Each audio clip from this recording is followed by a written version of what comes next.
Dear Mom, I never understood you. At one point you saw the good in everyone, despite the lies you were fed and the false hope you were given. You always believed underneath that people were good at heart. You gave my father 15 years worth of second chances. 15 years of it won't happen again, of I'm sorry, I was drunk, or even, you know I love you, right? You gave him so many chances to prove it, in the end you ran out of second chances.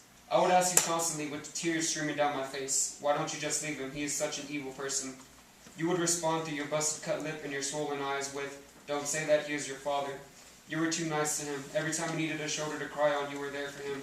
You gave him the love that a mother gives her children, the love you should have given to your children. You exhausted all the kindness in your heart on a man that was less man and more animal.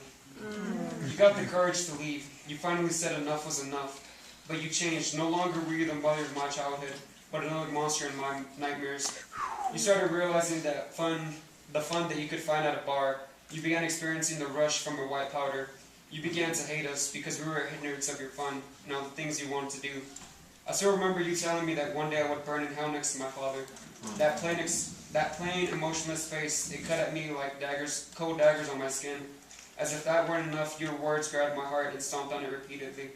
I still remember the look of disgust you would give me, almost like you were repulsed. But it's okay. I know my face resembles his. I know my face has a structure and his exact resemblance. I know I sometimes sound like him. My voice can be just as heavy and thick as when he would be on a drunken rampage. I know that I remind you of him because of my stubbornness and my attitude.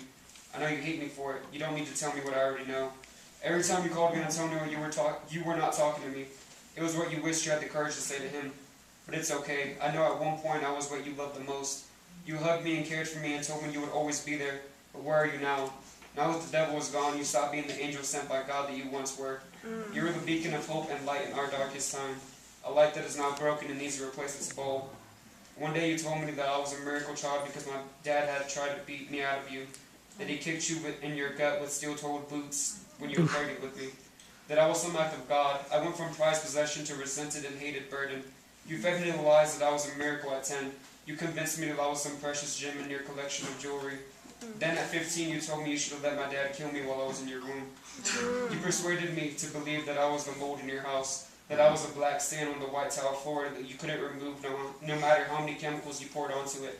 That no matter what, I was your biggest mistake. Without a mistake that you could not erase. Maybe I should have died in your womb. It might have saved you the torment and agony you once suffered when you saw it right to protect me from the hands of pain and abuse. Maybe then you would not have a child you are ashamed of. One that you would gladly throw onto the street and out of your life, but it is okay. Understand I still love you. You're still my beacon of hope and my ray of light. When I need help, I recall the mother's words of advice that cared. The mother that was there because now you are a stranger hiding within the skin of who I once run to for sanctuary and safety. Maybe one day you will return and bask me once again in your undying and beautiful light. Please come back. I miss you so much. Sincerely, your biggest mistake.